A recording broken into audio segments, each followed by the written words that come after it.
Vamos a ir a nuestro parashot para el día de hoy. Quiero saludar a los hermanos que nos acompañan a través de internet. Estaba revisando ahora los mensajes, a todos los hermanos que nos han enviado mensajes. Pues quiero recordarles, estamos ubicados en la ciudad de Cherryville, en Carolina del Norte. Muchos me preguntan, ¿dónde está eso? ¿Dónde se queda esa ciudad? Estamos aproximadamente a unos 45 minutos de distancia de la ciudad de Charlotte, que es como la ciudad principal, a unos 20 minutos de la ciudad de Gastonia, para quienes se ubiquen. Tenemos ciudades cercanas como Lincolnton, como Shelby, así de las ciudades tal vez más conocidas. Muchos me preguntan, yo vivo en tal parte, yo vivo en tal parte. ¿Dónde está Cherryville? Pues aquí estamos, Cherryville, Carolina del Norte. Muy bien. Estamos originando también, para otra pregunta que me hicieron, ¿por qué tenemos dos horarios de servicio? Tenemos una jornada en la mañana en la ciudad de Cherryville a partir de las 9:30 de la mañana hasta la tarde. Y luego en la tarde vamos a la ciudad de Asheville, o puntualmente mejor a la ciudad de Swannanoa, que decimos Asheville porque es la ciudad principal.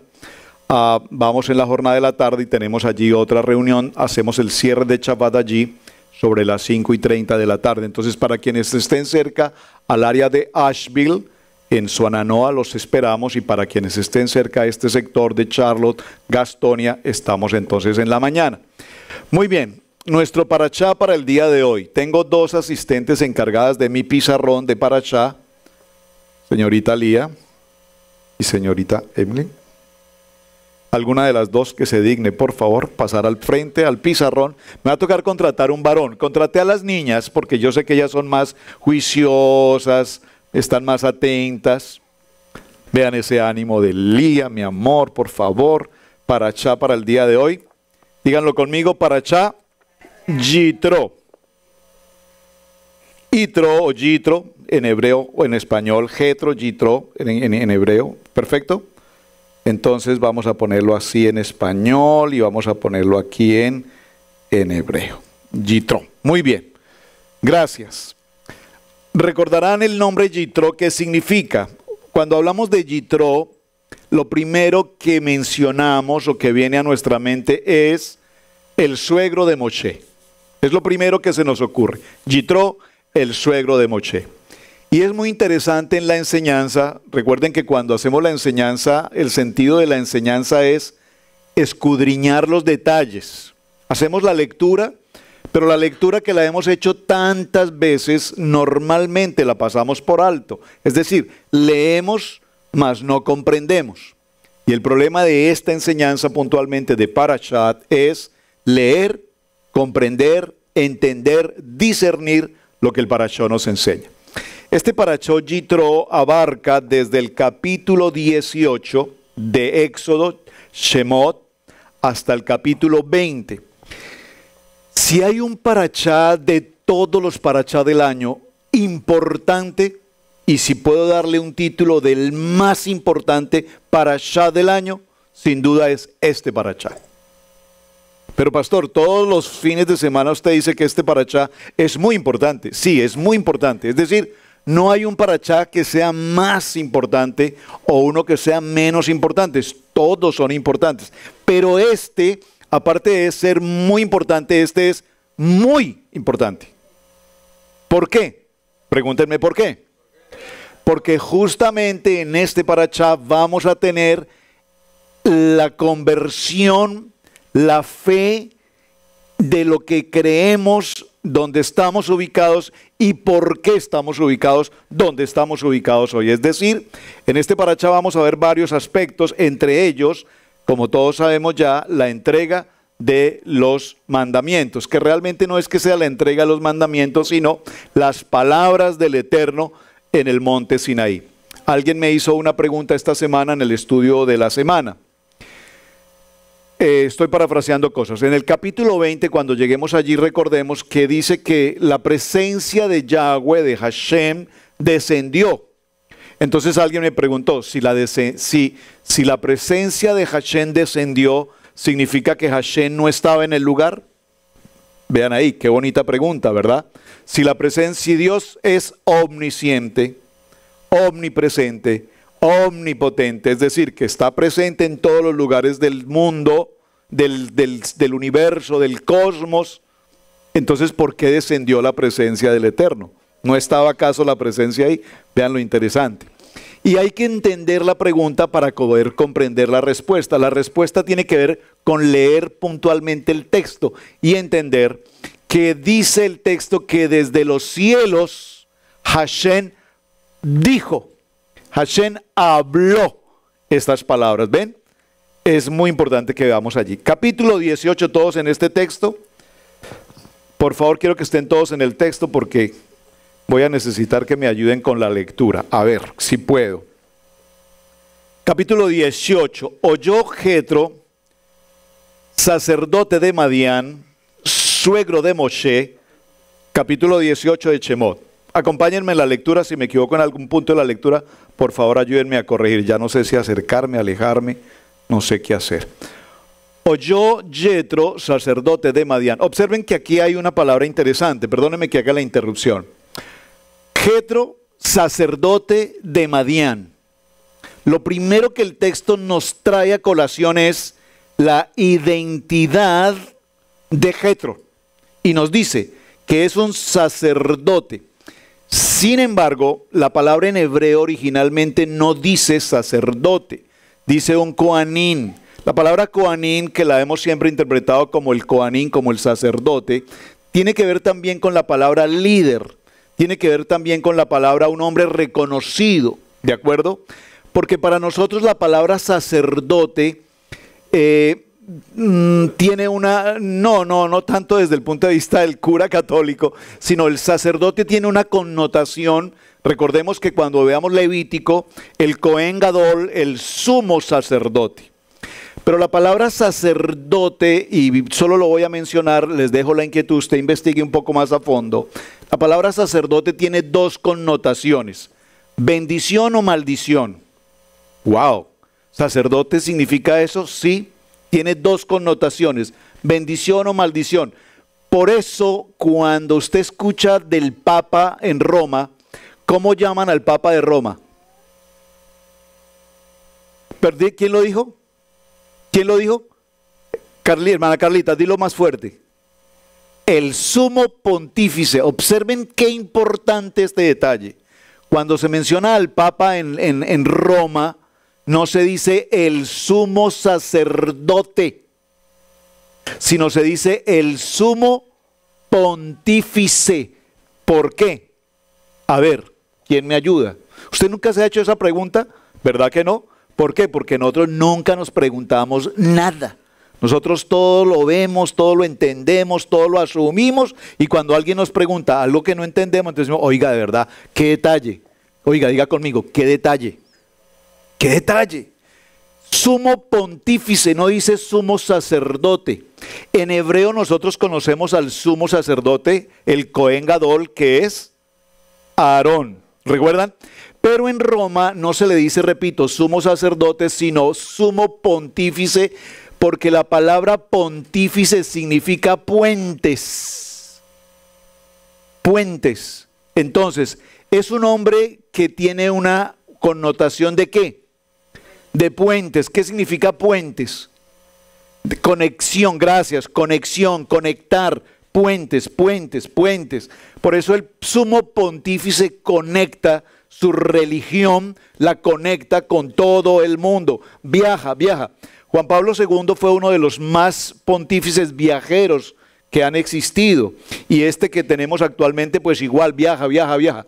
¿Sabe usted cuánto le cuesta a cada nación que recibe al sumo pontífice? ¿Cuánto le cuesta el viaje del sumo pontífice?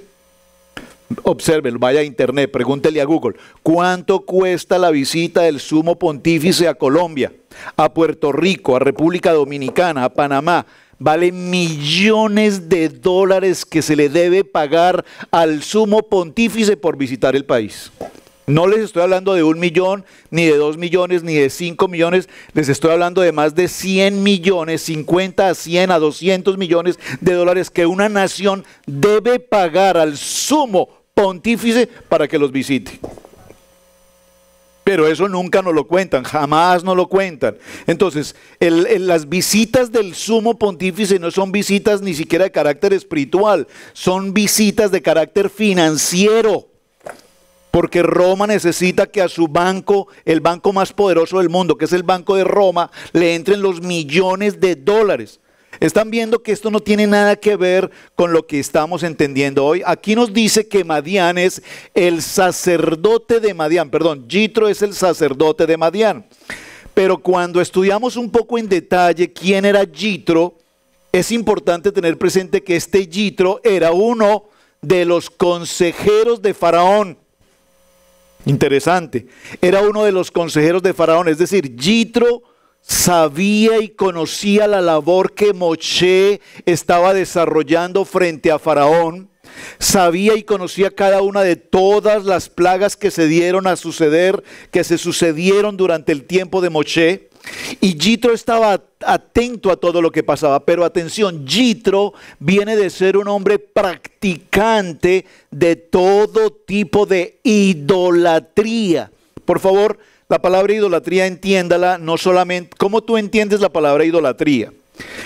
Normalmente la palabra idolatría la entendemos como un santo al que se le ponen velitas y la gente hace oraciones o ruegos o rezos. Pero la palabra idolatría tiene mucho más allá. La palabra idolatría incluye todo tipo de prácticas ocultistas. Todo tipo de prácticas heréticas, herejes, todo tipo de prácticas de ilusión, de magia, todo tipo dígalo conmigo, todo tipo de práctica oscura. De prácticas oscuras. Esto es muy importante porque la Biblia nos lo va a mostrar aquí cuando nos hable del día y de la noche, de la verdad y de la mentira. Son dos conceptos que el texto nos va a narrar en este parashá, la luz y la oscuridad. Entonces, perdónenme, solo en el primer renglón tenía que detenerme para hacer ese pequeño paréntesis. Jetro, sacerdote de Madián. Y en 12 ocasiones en este parashá nos indica que es el suegro de Moshe. Oiga, un momentico. ¿Cuántas veces, hermano Amaury, respeto contigo que estás aquí para dar un nombre personal y hacerlo vivo, cuántas veces tú necesitas, ¿sabes cómo se llama tu suegro? ¿Cómo se llama tu suegro? Luciano. ¿Cuántas veces tu suegro Luciano necesita decirte, Amaury, soy tu suegro? Yo creo que ninguna. Desde el primer día que contrajo matrimonio y adquirió su pacto matrimonial y su pacto con el suegro, porque es lo que vamos a ver hoy. Aquí hay un pacto. Desde el momento en que el pacto entre Moshe y Jetro se ocurre, a partir de ese momento Moshe ya sabe que él es su suegro, ¿o no? Entonces, ¿por qué razón este parashá nos muestra en 12? Por favor, cuéntelas. Vaya usted y tome aquí, subraye una, suegro. Véanla, ahí está, volvamos al texto. Dice, oyó Jetro, sacerdote de Madián, ¿qué dice? Suegro de Moshe. Estas cosas que Hashem había hecho con Moisés y con Israel su pueblo, y cómo Hashem había sacado a Israel de Egipto. Y tomó Yitro, suegro de Moisés, van dos, suegro de Moisés, a Séfora, la mujer de Moshe, después que él la envió, y sus dos hijos, el uno llamado Gerson, porque dijo, forastero he sido en tierra ajena, y el otro se llamaba Eliezer, porque dijo, el Dios Elohim de mi padre me ayudó y me libró de la espada de Faraón. Y Yetro, el suegro de Moisés, ¿ve? Cuando la Biblia nos repite estas cosas es porque evidentemente algo muy importante nos quiere decir. Voy a mi ejemplo con el hermano Amaury. Luciano, el suegro de Amaury, le dijo, Amaury, ven a casa porque yo soy tu suegro. Quiero que vengas con tu esposa, mi hija Lupe o Lupita, porque yo soy tu suegro. Quiero que asumas tu responsabilidad con tu esposa Lupita y con tus hijos, porque yo soy tu suegro. Y se lo sigue y dele, y dele, y dele. Y llega un momento en que Mauri dice, mire, don Luciano, yo ya sé que usted es mi suegro.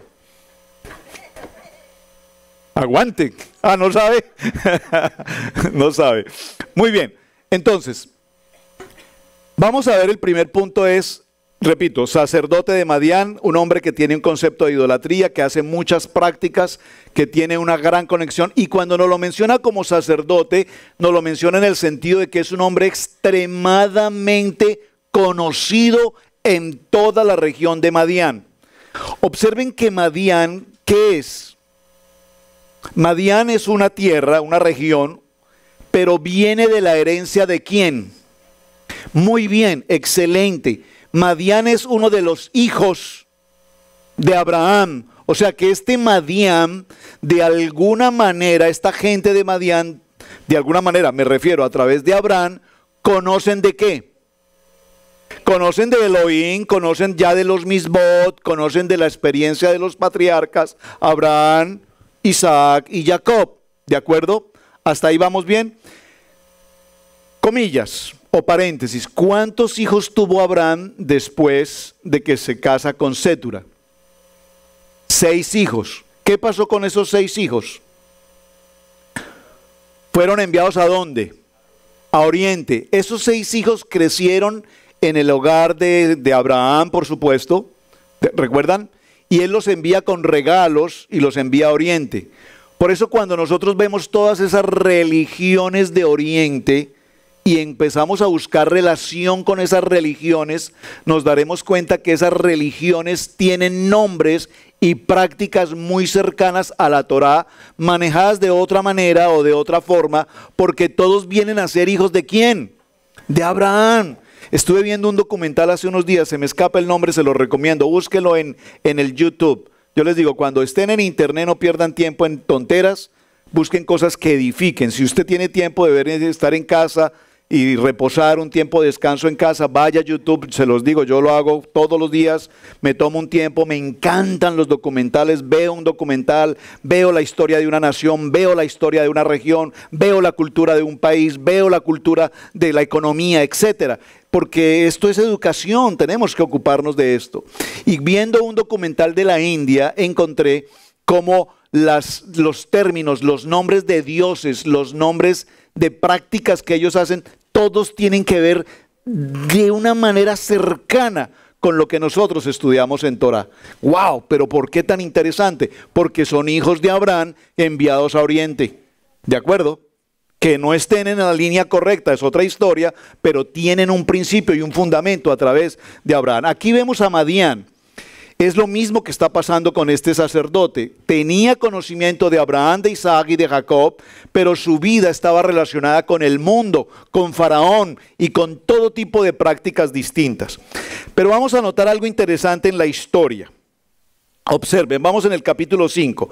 Y Jetro, el suegro de Moshe, versículo 5, sí. Y Jetro, el suegro de Moshe, con los hijos y la mujer de este, vino a Moshe en el desierto donde estaba acampando junto al monte, ¿cuál? Al monte de Dios, o sea, al monte Horeb, el monte Sinaí. Muy bien.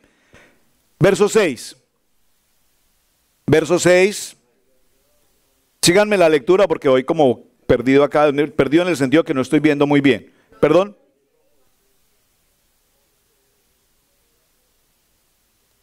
Muy bien, entonces, punto ahí. Yo, tu suegro, ¿ven? Yo, vamos 4 veces. Yo, tu suegro, vengo a ti con tu esposa y tus 2 hijos con ella. Hagamos un pequeño paréntesis acá. Recordemos qué pasó. Vamos a recordar un poquito la historia. Ayúdenme con la historia. Moshe sale de Egipto después de causar la muerte a un egipcio. El faraón da orden de matarlo. Moshe huye al desierto. ¿Cuántos años allí? 40 años. 40 años en el desierto hasta que un día llega ¿a dónde? A Madián. Y en Madián encuentra unas mujeres pastoras tratando de dar de beber a sus rebaños y unos pastores las atacan y entonces ¿qué hace Moshe? Las defiende. Y cuando ellas regresan a casa, Yitro, su padre de 7 mujeres, les pregunta, ¿por qué han regresado ustedes tan temprano? Y ellas cuentan la historia. ¿Y dónde está ese hombre que las defendió, que las protegió? ¿Cómo es posible que tengo 7 mujeres aquí, ninguna casada, todas aquí desperdiciando el tiempo? Y ustedes tienen a un hombre que las ayuda y lo dejan ir. Por favor, búsquenme a ese hombre. Ustedes no pueden perder esa oportunidad. En Colombia decimos papaya puesta, papaya partida. Vayan pues por esa papaya. Vayan por ese hombre. No pueden perder esa oportunidad. Y van y lo buscan, lo traen. Y aquí voy a hacer un pequeño paréntesis. Yo cuando hago este paréntesis de ¿cómo se llama? De Midrash, me acuerdo con mucho cariño de la hermana Martina que nos está viendo ahora. Porque ella disfruta cuando hablamos de Midrash. Midrash es un texto escrito por algunos rabinos que no está en la Biblia, pero que nos ayuda a entender un poco mejor ciertos detalles. ¿De acuerdo? Haciendo claridad en esto, lo comparto porque hay personas que no están de acuerdo en que se comparta un Midrash, por lo que no es un texto bíblico. Pero para nuestro efecto pedagógico de la enseñanza, me parece muy importante que lo hagamos. ¿Les parece bien? Observen esto. La semana anterior, el parashá se llamó... Muy bien, Beshalá, excelente. Semana anterior vimos cómo Moshe en la historia que traemos, llega a la vida de Yitro y les pregunté la semana anterior cuál es la importancia de la vara de Aarón y de la vara de Moshe. Y llegamos a una conclusión, ¿cuál? Que la vara de Moshe y la vara de Aarón tenían ¿qué? Un poder sobrenatural. Entendimos que no era una vara común, que era un palo que encontró por el camino. No, era algo especial, había un poder. El Midrash nos dice que esa vara venía desde el tiempo de Adán.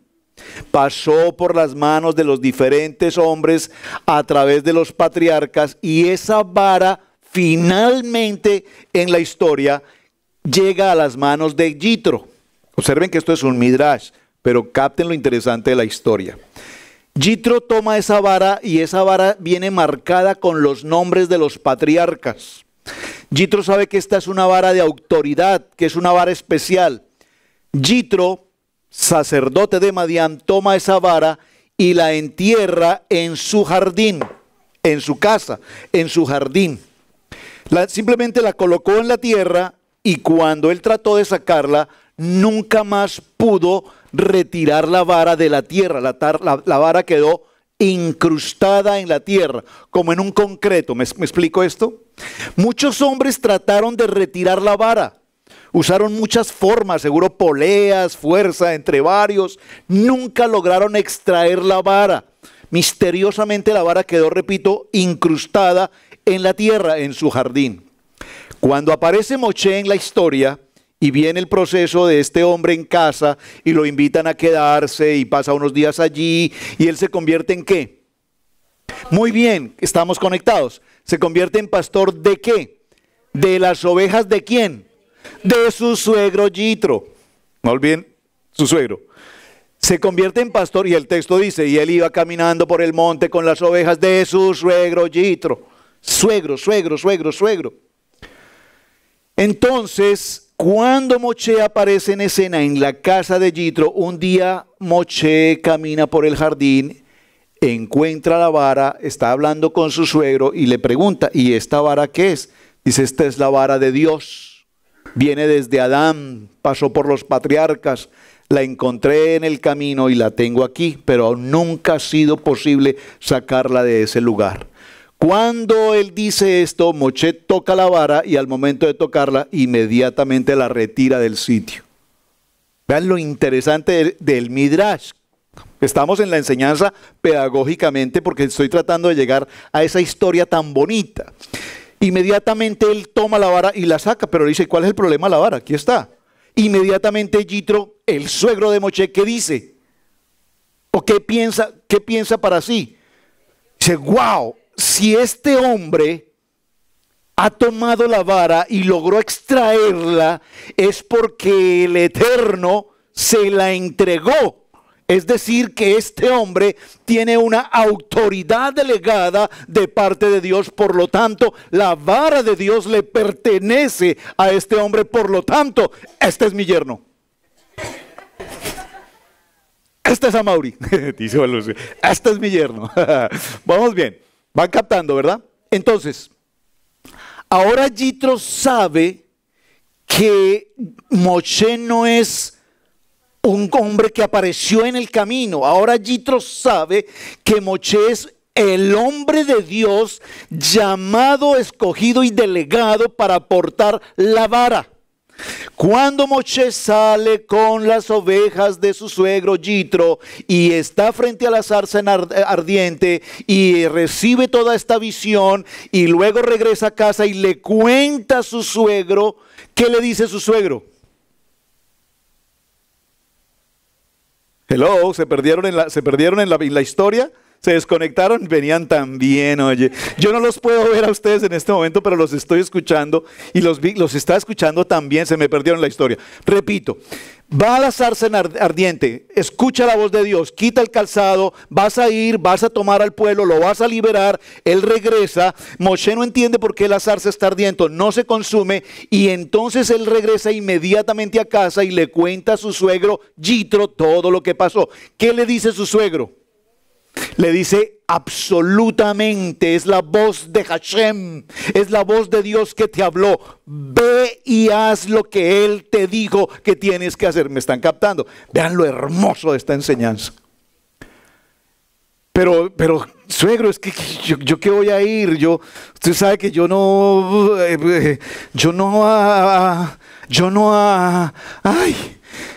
hablo bien. Dice, veas lo que Dios te dijo que tienes que hacer, porque ahora Yitro sabe que la autoridad, la vara de Dios, se la delegó a él. Pero aquí se sucede algo muy interesante. Dice el texto bíblico, esto ya lo vimos anteriormente, que Moshe toma a su esposa y a sus hijos y salen en dirección ¿a dónde? A Egipto. Van por el camino, van de paseo, van un paseo de familia, van muy bien, pero a la mitad del camino llegan a un hostal, vamos a llamarlo así, a un lugar donde toman un día de reposo, un momento de descanso, y estando en ese lugar dice el texto bíblico que ¿qué pasó?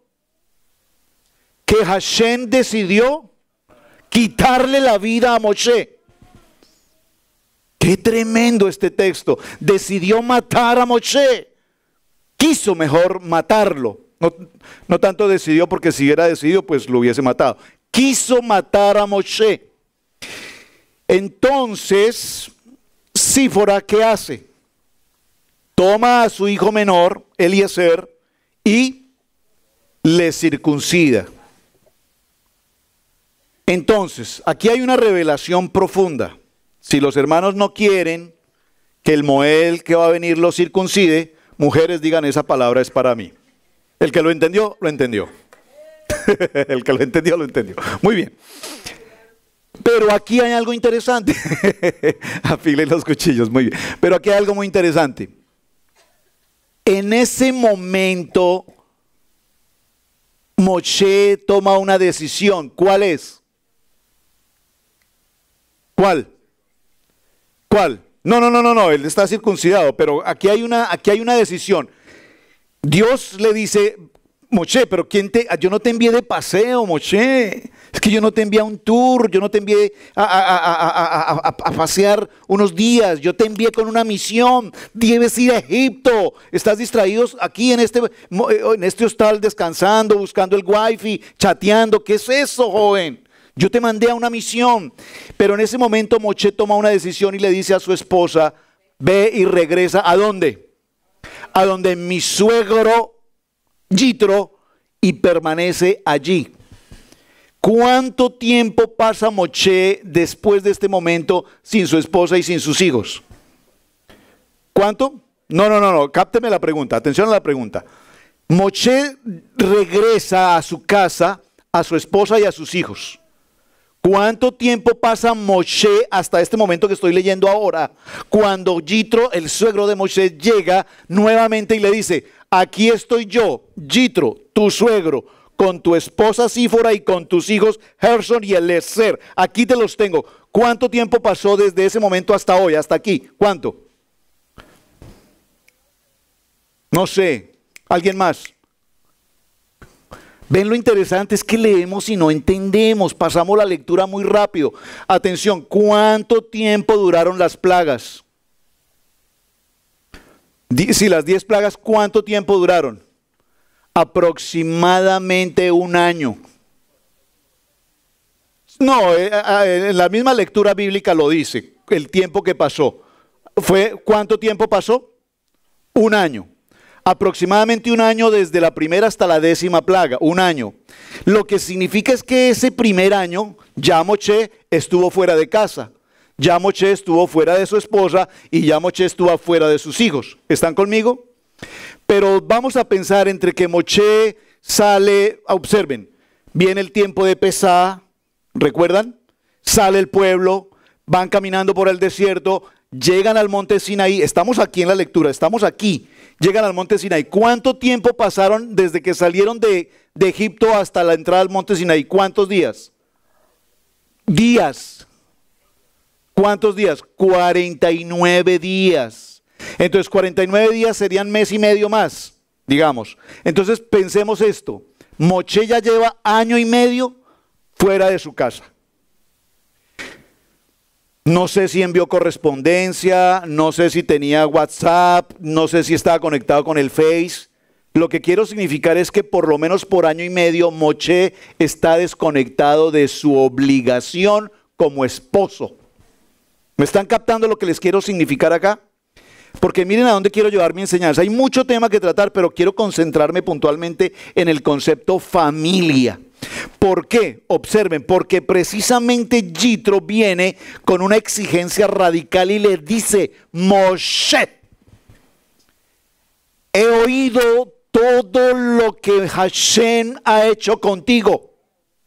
Conozco la grandeza de lo que pasó. He visto todo el recorrido de las 10 plagas. Él era asesor, consejero de Faraón. Él sabía lo que estaba pasando en Egipto de primera mano. He visto la grandeza, bueno, lo va a decir un poquito enseguida, leámoslo para que conectemos el tema. Y Moshe salió a recibir a su suegro y se inclinó y le besó y se preguntaron el uno al otro, hola hijo, ¿cómo estás? Bien, suegro, ¿y tú cómo estás? ¿Cómo está todo? ¿Bien en casa? Bien. Y vinieron a la tienda, Verso siguiente, ¿cuál es? Oiga, se me nubló otro poquito más. 8. Y Moshe contó a su suegro todas las cosas que Hashem había hecho a Faraón y a los egipcios por amor de Israel, y todo el trabajo que habían pasado en el camino y cómo les había librado aquí. Moshe, cómo los había librado Elohim. Verso 9, léalo por favor fuerte. Y se alegró Yitro de todo el bien que Hashem había hecho a Israel al haberle librado de las manos de los egipcios. Yitro dijo, bendito sea Hashem, que os libró de la mano de los egipcios y de la mano de Faraón, y que libró al pueblo de la mano de los egipcios. Ahora conozco, verso 11, subráyelo, conozco que Hashem es más grande que todos los dioses, porque en lo que se ensoberbecieron prevaleció contra ellos. Observen, wow, que hay mucho que aprender. Perdónenme, tengo que hacer los paréntesis porque esta lectura no la podemos pasar tan rápido. Observen. Número 1, escríbalo en sus notas. Yitro escucha atentamente la voz de Moshe. Por favor, usted lo puede decir en un corito que yo los escuche. Dígalo. Yitro escucha atentamente a Moshe. ¿Lo captaron? Mira, Yitro se sienta y escucha toda la historia Yitro ya conoce lo que ha pasado con Egipto, conoce de las plagas, él vivió la experiencia de estar allí, él vivió la experiencia de las ranas, de la sarna, de las pestes, todo él lo vivió, él percibió y él conocía esa noticia. Pero además, después de que salen de Egipto, la primera circunstancia que ellos enfrentaron, ¿cuál fue? No, la primera circunstancia, ¿cuál fue? Lo vimos en el parachá pasado. ¿Se toparon con quién? Con ese mismo. Empieza por A. Ajá. Y con la Ma. Y termina en Lec. Ese lo pilló. Muy bien. Entonces, el enfrentamiento del pueblo de Israel con Amalek. Amalek es un perverso. Malo, malo, malo, malo, dijo el chavo. Y con estas mismas manos, Amalek era un homicida, un guerrero, pero el pueblo de Israel lo venció. Observen este punto tan interesante. Para Yitro no era una novedad que Hashem venciera las plagas. O sea, mejor, para Yitro no era una novedad que Hashem con su autoridad derribara a los dioses egipcios, porque recuerden que cada plaga era para atacar a un dios. Para Yitro eso no era novedad. ¿Por qué?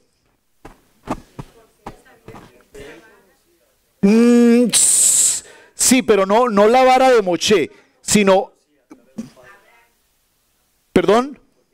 Sí, pero cuando él ve que la serpiente de la vara de Moshe se coloca y devora las serpientes de Faraón, Yitro está viendo la escena y Yitro, ¿qué dice? ¿Por qué lo reconoce? ¿Porque conocía qué? Sí, pero atención, recuerden que vimos que Yitro es un hombre ¿qué? Un idólatra, que practica ¿qué? Todo lo que es magia, ocultismo y todo lo que está en oscuridad. Entonces para Yitro, en su entendimiento humano razonable, él decía, pues Dios tiene poder, Dios tiene autoridad, Dios puede hacer como una magia y quitarle al pueblo de Egipto con su magia todo lo que hace. ¿Me están entendiendo? Entonces hasta ahí Yitro entiende que Dios puede hacer eso. Lo entiende desde el punto de vista de él por su magia. Como quien dice, yo lo puedo hacer. ¿De acuerdo? Pero cuando Yitro se entera de que el pueblo de Israel, unos esclavos armados con palos, que no tienen ni idea qué es la guerra, que no tienen la menor idea qué es enfrentar a un ejército enemigo, que no tienen la menor idea de qué es armarse en valor, enfrentan al enemigo más poderoso que es Amalek y lo destruyen, que ningún ejército del momento lo había logrado. Entonces Yitro aquí dice, no, un momentico. Ay, amigo, este pueblo de verdad es pueblo escogido de Dios, porque no hay duda que estos pies descalzos, si puedo usar esa palabra, estos esclavos que no tienen ni idea que es guerra, ¿cómo vencieron a Amalek? Me explico. Entonces ahora Yitro dice, no, momentico, aquí ya veo que la autoridad de Dios delegada sobre este pueblo es más grande que lo que hizo con las plagas. ¿Me están entendiendo? Lo de las plagas él lo entendía como que había una magia ahí. Pero con la ganancia que tuvo el pueblo de Israel sobre los amalecitas, aquí sí es que definitivamente el Dios Hashem Todopoderoso está con este pueblo. ¿Me captan? Vean lo interesante. Entonces, punto número 1. Yitro se sienta y escucha la grandeza de la historia que vivió Moshe. Y él se la cuenta en detalle. Pero aquí hay algo muy interesante. Amaury y Luciano, discúlpeme, Moshe y Yitro son muy buenos amigos. Pero observen, dice el texto que Moshe salió a recibir ¿a quién? A su suegro. Se inclinó, lo besó, lo recibió y lo llevó a su tienda y le contó la historia. Oiga, ¿y a la esposa de los hijos qué? O sea, él cepillando con el suegro. Pero a Lupita, perdón, a Sífora y a los hijos, ahí ustedes defiéndanse. Oiga, lleva 1 año y medio que no los ve. Lleva 1 año y medio que esa señora no sabe qué es una caricia. Oye, mi linda, estás preciosa en este día. No, ella no sabe. Durante 1 año y más, ella no sabe que tiene un esposo. Lo mínimo que Sífora está esperando es que él la reciba con un abrazo. Mi amor, te amo, te extraño, no sabes. Ha pasado tanto tiempo, pero para mí ha sido una jornada tan difícil, pero qué alegría verte a ti. Mira qué precioso están los niños. Yitro, suegro mío, gracias por el favor que has hecho de cuidar a mi familia. No, aquí él está preocupado por su suegro. ¿Me captan? ¿Perdón? Así está escrito, así está escrito. Pero pues es que lo mínimo que podría decir es, lo mínimo que podría decir el texto es, Moshe recibe a su esposa, a sus hijos y a su suegro. ¿Ve? Entonces aquí el término parece un poco machista. O sea, a la esposa no importa, a los hijos no importa, lo que me importa es mi suegro. No, un momentico. Así está escrito, pero estamos buscando una interpretación a lo que estamos leyendo. ¿Por qué? Le voy a hacer una pregunta del $1.000.000 para adelantarme un poquito al tema, ya que preguntó hermano Miguel. Mire, muéstreme otro sitio en la Biblia donde aparece Eliezer y Gerson, hijos de Moshe.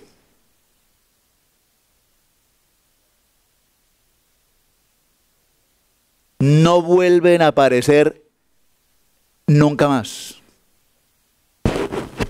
Momentico, los hijos de Moshe desaparecen del mapa. Y allá va mi mensaje final del día de hoy. Precisamente para allá voy. Porque aquí los menciona, traje a tu esposa Sífora, traje a su hijo Gerson y traje a su hijo Eliezer. Aquí están. Y te los he cuidado muy bien. Y no te estoy cobrando nada, Moshe. Y no los vuelven a mencionar nunca más. Entonces tenemos que preguntarnos, ¿qué pasó ahí? Dígame, ¿qué pasó ahí?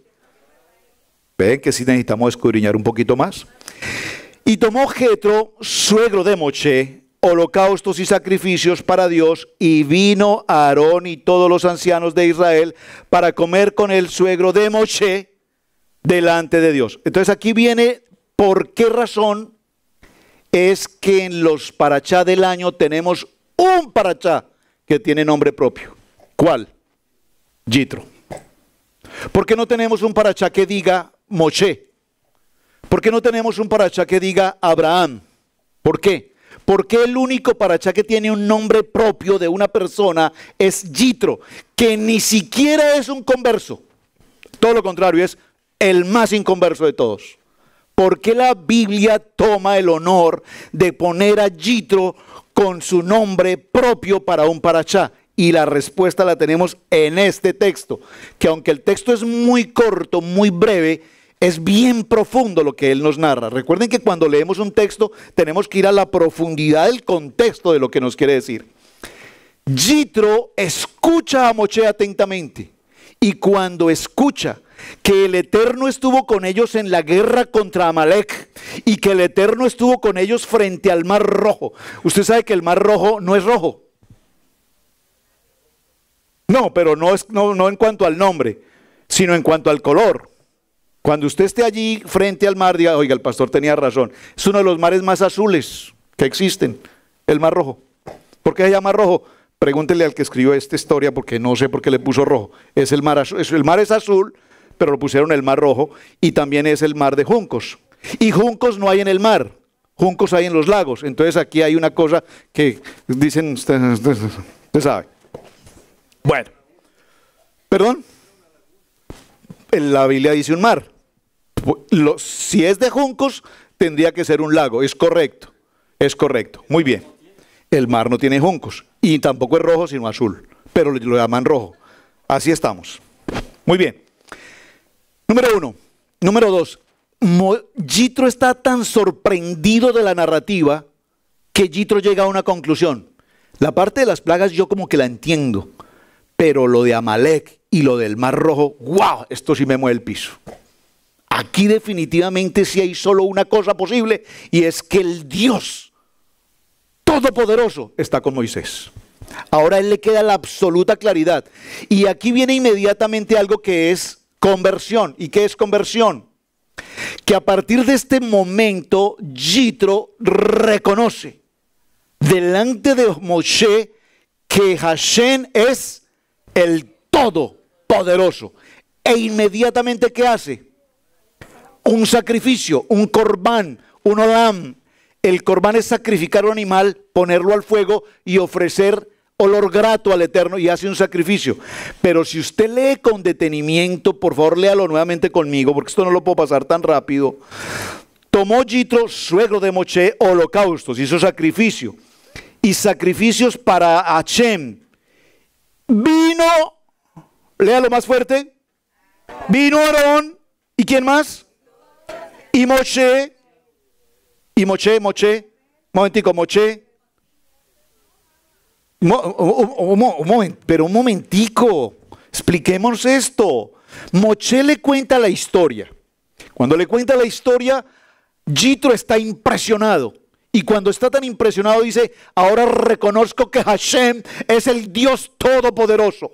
Inmediatamente dice, mi vida le pertenece a ese Dios. Hay una confesión, lo declara, Él es el Todopoderoso. Yo voy a ofrecer sacrificio de holocausto, de olam, de olor grato al rey. Y le ofrece sacrificio y le entrega su vida y lo reconoce. Pero ¿dónde está Moshe?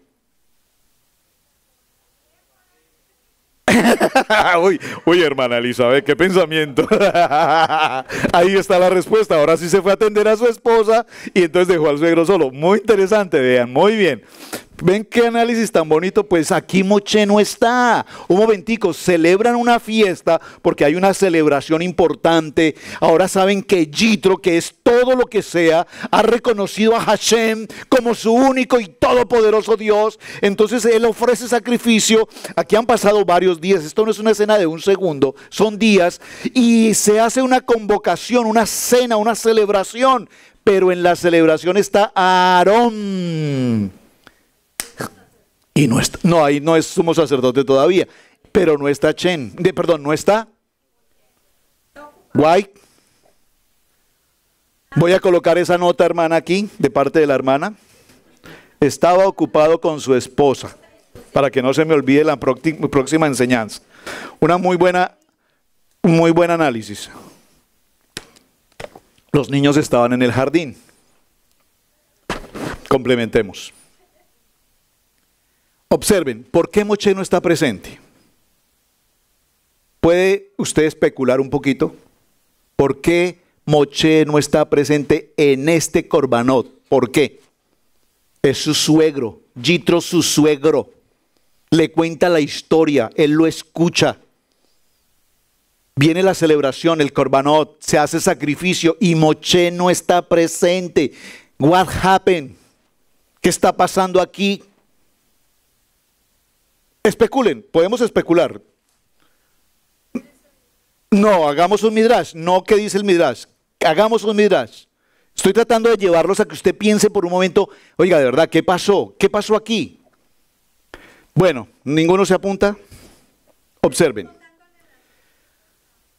Atención a la pregunta que les voy a hacer. Si alguien me la contesta hoy, mañana tenemos nuestra reunión y hay premios especiales, les garantizo uno de los premios especiales para mañana. Atención a la pregunta. Cuando nosotros vemos a Yeshua en el tiempo, vamos al Brit Hadasha, a nuestro Yeshua Hamashiach, sanaba paralíticos, ciegos, levantaba a los muertos, resucitaba a los muertos, caminó sobre el mar. ¿Qué hizo? Dilo más fuerte. Milagros. Esa todavía no es la pregunta, ¿no? Milagros, milagros, milagros, milagros. ¿Qué hacía el pueblo? Muy bien, hermana Yoli, excelente, conectada. Seguirlo. La gente lo seguía, la gente lo seguía. Tomó una canasta con unos panes, 5 panes, 2 peces, la levantó y se multiplicó. Y hubo pan y peces para miles de gentes y sobraron aún para que llevaran. ¿Qué es eso? ¡Milagros! Su gran amigo Lázaro fallece, pero maestro, hace 4 días está en esa tumba, está apestoso, ¿no sientes acaso el olor? Quiten la piedra. Lázaro, sal fuera. Niña, a ti te digo, Talita Kumi. Y se le... ¿Qué hacía Yeshua? Milagros. Entonces, cuando nosotros recibimos a Yeshua y lo reconocemos como nuestro Elohim, ¿qué nosotros sabemos que Él va a hacer por nosotros? Si lo que usted cree que Yeshua va a hacer por usted es milagros, déjeme decirle que está en el lugar equivocado. Esto está profundo. Oiga, no veo, pero estoy inspirado. Miren, les digo, ese es el problema que tenemos hoy con Yeshua. Iglesias llenas de gentes, la iglesia más grande de América, 70,000, 100,000 personas. Estamos en avivamiento, 200,000 personas, 200,000 seres buscando un milagro. Pero no buscan a Yeshua, buscan un milagro. Y esto lo traigo a colación porque precisamente Yitro estaba en la misma historia. Yitro vio las plagas y la condición en que estaba Egipto y él dijo, bueno, eso yo lo puedo entender porque yo también hago mis magias y yo también conozco el mundo oscuro y yo también sé que hay cosas que se pueden hacer en el inframundo, en la oscuridad, yo lo sé, porque no hay brujas, pero que existen, existen. ¿Así es el dicho? O que las hay, algo así por ahí dice. El mundo inframundo, el inframundo, el mundo oscuro existe. Ahora, que el mundo oscuro tenga autoridad sobre la luz, no. Por eso a los hijos del Eterno la oscuridad no nos puede tocar porque somos luz. ¿Está claro? Para que tengamos claridad al respecto. Ok, entonces, Yitro sabe todo esto. Pero cuando Yitro ve el poder de Dios en Amalek, al destruir a los amalecitas y abrir el mar rojo, ahora Yitro dice, no, yo tengo que estar ahí, porque es que realmente este Dios todopoderoso no solamente hace milagros, sino que es eso, es poderoso. Entonces la conversión de Yitro es una conversión legítima, ¿o es una conversión de los miles de millones que van al estadio a que les den una palabra, una profecía y les anuncien que van a recibir un milagro? Porque resulta que aquí, evidentemente, él reconoció, evidentemente ofreció el holocausto y se hizo el carbonato, todo aquí está perfecto. Pero Yitro no es, pero Moshe no está. Y Moshe no está aquí, ¿por qué? Porque el nivel de Moshe, su nivel espiritual es tan alto, tan elevado, que él no puede estar en un lugar donde haya la mínima duda de la integridad de la conversión. ¿Me captaron esto? Esto es parafraseando la historia. O sea, bíblicamente, como tú dices, no está escrito eso. En el Midrash no lo he leído, pero creo que es por ahí la historia. Lo que quiero simplemente significar es que no podemos buscar conversión por milagros, porque ya vimos que todo el mundo busca al Yeshua, que hace milagros, que resucita, que sana, que el muerto, que esto, que lo otro, y ese es el Yeshua que la gente quiere. El Yeshua que quiere que les traigan el dinero, la provisión, el carro, la casa, el trabajo, los papeles. Yo, Yeshua, hazme el milagro. No, ese es el Yeshua que nosotros estamos buscando. ¿Vamos bien? Sigamos avanzando. ¿Dónde vamos? Vamos al verso 13. Nombramiento de los jueces. Inmediatamente luego dice, verso 13, ayúdenme con la lectura, por favor.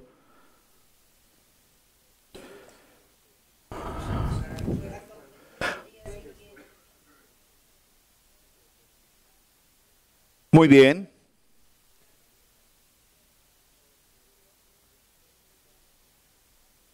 Hasta la tarde. Viendo el suegro de Moshe todo lo que él hacía con el pueblo, dijo, ¿qué es esto que haces con el pueblo? ¿Por qué te sientas tan tú solo y todo el pueblo está delante de ti desde la mañana hasta la tarde? Y Moshe responde a su suegro, porque el pueblo viene a mí para consultar a Dios. Ahí, punto ahí. Observen. La primera parte que leímos es que Yitro escucha atentamente ¿a quién? A Moshe. Luego en la segunda parte Moshe ahora escucha atentamente a su suegro. Pero le sale con una respuesta insignificante. Parafraseo la historia. Moche, he pasado varios días observando lo que haces. Haces una muy buena gestión. Pero, yerno, me estoy dando cuenta de algo. Estás trabajando demasiado. Muchos contratos, Moche. Pasas mucho tiempo fuera de casa, Moche. No estás atendiendo a tu esposa, no estás atendiendo a tus hijos. Y él que le dice, suegro, es mi labor. Alguien tiene que hacerlo, y soy yo. Y el pueblo me busca, y el pueblo me necesita, y el pueblo desde muy temprano en la mañana permanecen al frente mío, preguntándome, haciéndome todo tipo de consultas, y yo tengo que responder, porque entonces el pueblo, ¿qué hace? El pueblo se va a perder. Y entonces Yitro, el suegro de Moche, le dice, muy bonito lo que haces, me parece excelente la labor, pero tú no puedes hacer que el pueblo dependa de ti. Eso no es lo correcto, porque lo primero que no puedes olvidar, mi querido yerno, es que tú y yo tenemos un pacto. Observen, cuando se hace una boda, cuando se va a celebrar una boda, hasta nuestros días hoy todavía creo que funciona algo parecido. En aquel tiempo lo que se hacía, y en algunas regiones del mundo hoy todavía se hace, estuve mirando en estos días un video en alguna región, se me escapa el nombre, es un nombre extraño de una ciudad, bueno, por allá en el oriente, hombres mayores tienen ganado, vacas, muchas vacas. Entonces estos hombres compran niñas de 10, de 11, de 12 años, las compran para esposas, para que sean sus esposas. Los papás venden las niñas, ¿cómo? ¿Cómo se llama eso? La dote, el trueque, no digamos como un trueque. Hasta el día de hoy eso en el siglo XXI existe. Es decir, entonces vi la negociación, el hombre le está diciendo, yo te ofrezco por la niña 6 vacas. El papá le dice, no, mi niña vale 15 vacas. Bueno, vamos a negociar, te ofrezco 7. No, son 15 vacas, pero vamos a hacer una cosa, yo también estoy dispuesto a negociar, dame 14 vacas. No, te estoy ofreciendo 7 y es un buen pago. Bueno, pues si no quieres a la niña y no me ofreces sino 7, pues entonces no se puede, yo esperaré que otro hombre ofrezca más vacas. Bueno, vamos a hacer, te entrego 10 vacas. No, ya te dije que 14 y de ahí no bajo porque mi niña vale 14 vacas. Y empieza la negociación. Es impresionante esto hasta el siglo de hoy. En estos últimos 2 años, el gobierno de ese país decidió sacar una ley en la que se prohíbe por ley que una niña menor a 18 años pueda casarse. No puede haber matrimonios de una niña menor de 18 años, sin el previo consentimiento de sus padres y la negociación de las vacas y todo, pero de 18 años para arriba. Si una niña se llegase a casar desconociendo esta ley, tanto los padres como el esposo interesado, el hombre interesado, van a pasar 15 años de prisión. Y entonces muestran la cantidad de familias que están presas hoy, padres, supuesto esposo, todos presos, porque no hacen caso a la ley, sino que siguen la tradición. Entonces el gobierno tuvo que crear un instituto, un ministerio en el que recogen a todas estas niñas. A todas estas niñas las recogen para formarlas, para darles educación, para organizarlas y cuidarlas de todo un fenómeno impresionante. Aquí, ¿qué sucede? Cuando Moche habla con Yitro y Yitro le ofrece a Sífora como esposa, Yitro hace un convenio, un pacto con Moche, y el pacto es un pacto de matrimonio, ¿de acuerdo? Para no entrar en detalles. En ese pacto hay condiciones y los requerimientos, ¿cuáles son? Vas a responder por ella, vas a responder por los hijos, la vas a sostener, la vas a alimentar, vas a vivir por ella. En estos días, en una de las entrevistas que hicimos con el pastor Diego Higuita incluso, dijo una frase hace 2 años que se me quedó grabada en el corazón. A ver, varones repítanla y hermanas mujeres guárdenla en su corazón. Todo lo que tengo, no, los varones lo van a repetir y las mujeres lo van a escribir. Todo lo que tengo es de ella. Todo cuanto yo trabajo es para ella. Todo lo que ganemos como matrimonio juntos durante la vida es de ella. Oiga, ningún hombre dijo nada. Vea, ya dijo uno y no dijo amén, sino dijo, ¿cómo así, pastor? ¿De dónde sacó? ¿Del Midrash o de la Biblia? ¿Ven? Todo es de ella. La mujer es una reina. La mujer es una reina. Mujeres digan amén. Oiga, yo digo la mujer es una reina y dicen, no se lo creen. Todavía no se lo creen. Moshe le exige a su suegro un compromiso. Su suegro reconoce el compromiso. Hay un pacto entre dos varones. Aquí Yitro le está reclamando a su yerno, ¿por qué has incumplido el pacto? Te traje a tu esposa, te traje a tus hijos, te los coloco aquí, te los he cuidado por año y medio, no te estoy cobrando la manutención, no te estoy reclamando absolutamente nada, pero te los traigo aquí y ¿tú qué haces? Te sientas frente a un pueblo día y noche y se te olvida que te traje a tu esposa y a tus hijos. Infeliz, ¿qué es esto? No, no le dijo así, le dijo, santo, ¿qué es esto, por Dios? Le dijo, hombre, ocúpate de tu familia, delega las funciones a otras personas, vamos a formar un grupo de jueces, vas a formar un grupo de líderes, vas a delegar, tienes que aprender a delegar. Y Moshe, ¿qué hizo? Escuchó atentamente, porque lo que Yitro le está diciendo no es solamente un consejo de un hombre que tiene experiencia de organización, un hombre que conoce, que viene de ser un consejero del faraón, un hombre que tiene conocimiento, hay una palabra especial, que tiene conocimiento, si puedo usar la palabra empresarial, de estructura, y le dice Moshe, tu empresa como la llevas no funciona. Óigame, tu empresa como la llevas no funciona. ¿Alguien puede decir amén? Porque la empresa debe tener estructura, porque la empresa debe tener organización, porque la empresa debe tener disciplina, porque la empresa debe tener prioridades. Y la prioridad de tu empresa, Moshe, no es el pueblo. La prioridad de tu empresa es tu esposa y tus hijos. Y Moshe escuchó atentamente y dijo, suegro, reconozco que tengo un pacto contigo y te agradezco que me hayas llamado la atención, porque yo me estoy quemando aquí. Gracias por haberme traído esta oportunidad. Por eso hoy tenemos una parachá que se llama Yitro, porque alguien le tenía que decir a Moshe lo que estaba haciendo. El pueblo no le decía porque al pueblo no le interesa, al pueblo le da igual, el pastor tiene que estar por la mañana, el pastor tiene que estar por la tarde, el pastor tiene que estar al mediodía, el pastor tiene que ir, el pastor tiene que venir, el pastor, y si el pastor no me visita, y si el pastor no viene, y si el pastor esto dice, el pastor no sirve. Entonces el pueblo dice, no, Yitro, no, momentico, aquí tú dijiste que eras el enviado de Dios y te queremos ahí y necesitamos que nos atiendas.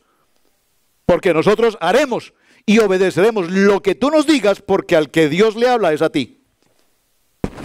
Pero Yitro lo aterriza y lo pone en su lugar y le dice, no, momentico, las cosas no funcionan así. ¿Por qué razón los hijos de Moshe no vuelven a aparecer? ¿Los hijos? No, pero ojo con los nombres. Puede que sean los mismos nombres, pero no que sean los mismos. Bueno, y aparecen, los menciona, pero no, digo, entiéndame, no es que los mencione, yo quiero decir, y Gerson y Eliezer, profetas, hijos de Moshe, avanzaron a la guerra e hicieron esto porque el Padre estaba con ellos. No. O sea, sí, los hijos de Moshe, pero no me refiero al ministerio de los hijos de Moshe. ¿Me estás entendiendo? Una cosa es que los mencione en cuanto a nombre, pero otra cosa es que los hijos de Moshe no dieron consecución al ministerio. Es que estamos hablando de Moshe, el hombre más elevado que ha existido en la tierra. Obviamente después de Mesías. ¿Me explico? Pero los hijos de Moshe desaparecieron. No dejaron huella, es correcto, no dejaron ministerio. Por ejemplo, Josué, Moshe, ¿en quién confía? En Josué. Nunca Moshe dijo, yo veo a mi hijo Eliezer como el futuro líder del pueblo de Israel. No veo a Eliezer, veo a Josué. ¿Me captan? ¿Y por qué os sucede esto? Porque Moshe no tenía la preocupación por sus hijos en el sentido de proyección, en el sentido de proyectarlos. Hoy la gente dice, ¿por qué los grandes ministerios, el pastor tal va a tener a su hijo tal que lo va a dejar encargado del ministerio? No es por querencia, no es por herencia, es que debe ser el proceso. Lo lógico es que el pastor ministerialmente tenga hijos en el ministerio. Lo peor que puede pasar es que hoy un pastor de 30 años de ministerio, 50 años de ministerio, un ministerio reconocido, no tiene dentro de sus hijos, que tiene 4, 5, 6 hijos, uno que represente la casa ministerial. ¿Me están entendiendo esto? Y como sé que el tiempo se nos ha pasado y hay mucho tema que tratar, voy a cerrar con un punto que no veo dónde está. Así es que lo tengo que repetir de alguna manera porque, wow. Punto 3. Punto 1, Yitro escucha atentamente a Moshe. Punto 2, Moshe escucha atentamente a Yitro. Punto 1, Yitro escuchó a Moshe y se convirtió. Punto 2, Moshe escucha a Yitro y obedeció. Y punto 3, el punto 3, el pueblo de Israel está en las faldas del monte Sinaí. Y en el punto del capítulo 20, punto del capítulo 19 en adelante, Israel está en el Sinaí, en el mes tercero. Voy a avanzar un poquito al capítulo 7. Entonces vino Moshe y llamó a los ancianos del pueblo y expuso en presencia de ellos todas estas palabras que Hashem le había mencionado, y todo el pueblo respondió a uno diciendo: lo que Hashem ha dicho, haremos. Dígalo conmigo, pastor, todo lo que Hashem ha dicho, haremos. Pero lo dijeron dos nomás. Vamos a repetirlo. Todo lo que Hashem ha dicho, haremos y obedeceremos. Punto 3, el pueblo de Israel escuchó. ¿Qué escuchó? ¿Por qué este Parashá Yitro ocupa tal vez uno de los lugares más importantes de todos los Parashá de la Torá? ¿Por qué? Porque aquí en el capítulo 20 dice, vayan al capítulo 20, y habló Hashem todas estas palabras diciendo: yo soy Hashem, tu Elohim, que te saqué de la tierra de Egipto, de casa de servidumbre. Observen, en el capítulo 20 de Éxodo está el momento más extraordinario de toda la Biblia. Pregunto, ¿usted conoce algo un poco de la historia de los mormones? ¿No? Cuando estudien religiones lo tienen que ver. O sea, el hecho de que uno conozca un tema no significa que sea un seguidor ni cosa por el estilo, ¿de acuerdo? Tenemos que estudiar. Usted tiene que estudiar de los testigos de Jehová, usted tiene que estudiar de los mormones, usted tiene que estudiar del Corán, usted tiene que estudiar del judaísmo, usted tiene que estudiar del musulmán, usted tiene que saber para que no le metan gato por liebre. Usted tiene que saber. Claro, estoy hablando en el Instituto Bíblico de la Iglesia, en los Parashá, en todos los temas que tenemos grabados. Ahí está la historia, el mormón, los testigos. Estudien, no explore para que no entre en problemas, pero lo que tenemos grabado usted tiene que estudiarlo. Escúchame, ¿por qué hago esta mención? Yo recuerdo cuando hacía mis charlas sobre falsedad de papel moneda en mi país, le decía a la gente: usted tiene que conocer el billete auténtico 100%. Características de un billete auténtico: papel, 100% seguridad. Fibras multicolores, rojas, azules y verdes, 30, ¿qué porcentaje cada una? Dimensiones del billete. Impresión en alto relieve, en bajo relieve. Tipografía, ¿qué tipo de tipografía? Textos microimpresos, fondos con marca de agua, imágenes coincidentes anverso reverso, hilos de seguridad intercalados y todos los detalles de un billete. Usted tiene que conocerlos. Tintas magnéticas, usted tiene que conocerlos. Vea lo que pasa en Estados Unidos. En Estados Unidos tenían una costumbre. Tomaban un billete de $100, usted lo ve en las tiendas, un lapicito. ¿Qué hacen con el lápiz? Pasan el lápiz. ¿Qué hace el lápiz? ¿Qué marca? ¿Qué marca? Marca un color. ¿Por qué? Porque este lápiz reacciona a las tintas magnéticas del billete dólar. Entonces, cuando las tintas magnéticas, el papel del billete dólar, que no es 100% algodón, 90% lana, 30% lino, entonces le utilizan en la imprenta tintas magnéticas. Cuando este lápiz reacciona a las tintas magnéticas y yo paso ese lápiz sobre el billete dólar, entonces el billete toma un color verde que desaparece obviamente. Entonces el billete es auténtico. El billete es auténtico. Entonces, ¿qué hacen los falsificadores? ¿Qué hacen los falsificadores? Muy bien, entonces el falsificador sabe eso. Como el falsificador sabe eso, dice, pues pongámosle tintas magnéticas al billete falso. Y cuando el billete falso llega a la tienda y la niña le pasa el lápiz, ¿qué pasa? Pues se pone de color. Y dice, ah, está bien. Entonces, si usted no conoce el auténtico, pues no va a poder diferenciarlo del falso. ¿Está conmigo? Usted tiene que conocer el original para luego saber dónde está el falso. Entonces, ¿por qué menciono todo esto? Porque hoy en el tema que estamos tratando, si tú no conoces la historia de los mormones, que el ángel Moroni se le apareció un ángel y le dijo que habían unas tablas en oro guardadas por allá en Kentucky y que tenía esto, no sé la historia, investigue todo esto. Eso es, ¿quién fue testigo de eso? Nadie. El ángel Moroni dijo, a mí se me presentó. Y no fue ni en Israel, ni en el Oriente, sino aquí en Estados Unidos. Pues imagínense, para completar la historia. Luego aparece un señor del Corán que se llama ¿cómo? No. El Corán. Mohammed. Y entonces está en una cueva y en una cueva se le presentó y escribió el Corán y escribió la sura y escribió los versos y escribió todo. ¿Quién fue testigo de eso? Él no puede ser testigo de nada.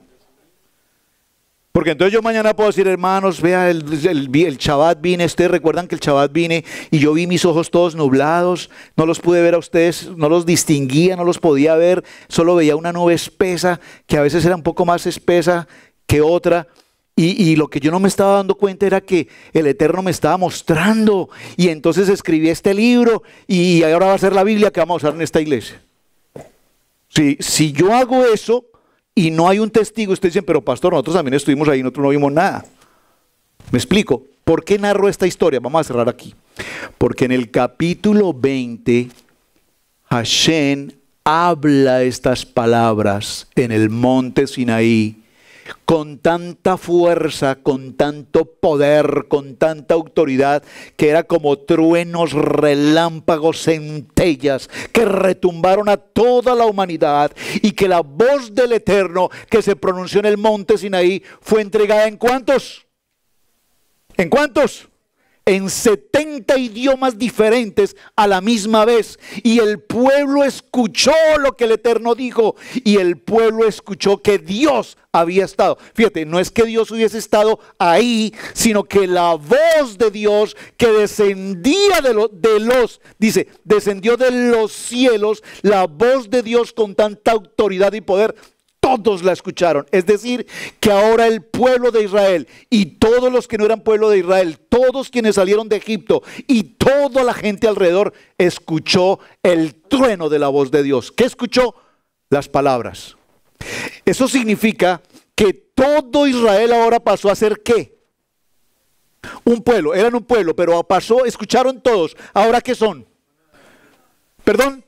Gracias, hermana Carlita. Ahora son testigos físicos, oculares, auditivos. Ellos vieron lo que pasó en el Sinaí. Ellos vieron cómo la tierra se estremeció, cómo los relámpagos caían, la voz del Eterno se escuchaba. Ahora ellos son testigos. ¿Quiénes? Los judíos.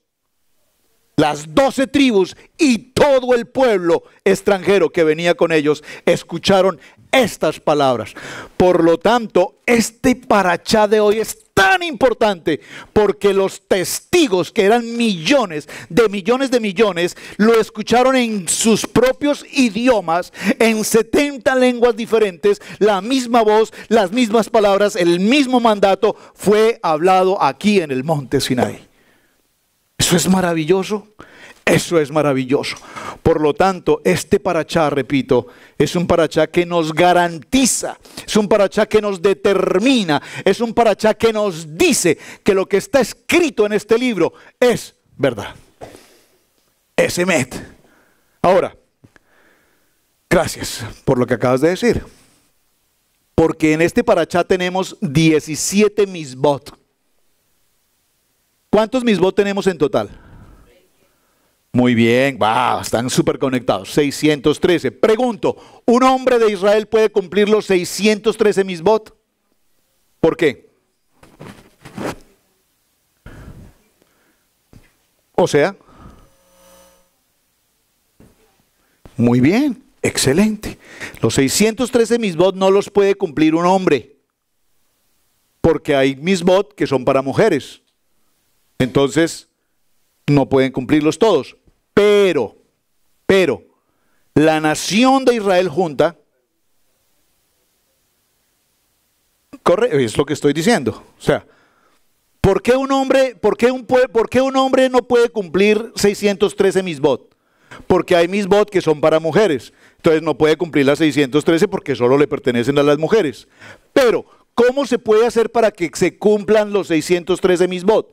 Pues que tanto hombres como mujeres del pueblo de Israel, nación santa, Kadosh, ahora unidos, cumplamos los 613. Las mujeres cumplen las suyas, los hombres cumplen las suyas y entre todos cumplimos las 613. ¿Lo captaron? ¿Lo captaron? Vean qué interesante, ¿verdad? Qué cosa tan bonita, hermanos. Ya me hicieron un timbre, o sea, ¿qué significa? Yo no veo, pero sí escucho y me están diciendo es tiempo de terminar. Muy bien, hermanos. ¿Les gustó la enseñanza? Mucho tema por tratar. Y miren, no pude avanzar ni en el 2% de lo que quería compartirles, hermanos. Si no tienen mucha prisa, cerramos el audio y nos podemos quedar otro ratico acá, ¿no? Mañana continuamos. Hermanos, no, pero déjenme decirles algo más, un poquito más. Es que ustedes no saben, hermanos, yo paso toda una semana estudiando para darles a este mensaje y cuando llego acá y quedo tan corto, me regreso a casa con un dolor en mi corazón y digo, ay Padre, me faltó tanto. 17 misbot se cumplen hoy en este parachá. 17. ¿Por qué es importante el 17? Gracias por la pregunta. Porque 17 es el número de la palabra top. ¿Qué es la palabra top? Muy bien, hermana Carlita. Top significa bueno. Es decir, que en este parachá tenemos 17 misbot buenos. Buenos, porque es un parachá muy bueno en todo lo que nos dice. Y dentro de todo lo que nos dice este misbot, dice, número 1, saber que Dios existe. No tener otros dioses. Observen, cuando nosotros decimos la palabra, no hay como tú, Dios entre los dioses, ¿cómo puede un canto que nosotros cantamos aquí decir, no hay como tú, Dios entre los dioses? ¿Cómo podemos nosotros, creyentes en la Torah, en Yeshua HaMashiach, decir, no hay como tú, Dios entre los dioses? O sea, nosotros le estamos diciendo, tú eres Dios, pero los otros dioses pues son más o menos. ¿Me están entendiendo? Y el Salmo así lo dice, no hay como tú, Dios entre los dioses. Respuesta a este punto. La respuesta es, mañana tenemos nuestro desayuno de finanzas. Mañana va a ser una de las preguntas, no la voy a contestar, para que usted la investigue esta tarde. ¿Por qué nosotros cantamos, no hay como tú, Dios entre los dioses? Y mañana, como hay premios especiales, quien tenga la respuesta me dice, yo tengo la respuesta, y se lleva su tablet, se lleva su pantalla plana, su computer, lo que usted guste, hay de todo. Gracias al Eterno hay de todo. Oiga, tengan un poquito de fe. Amén. Israel, Adonai.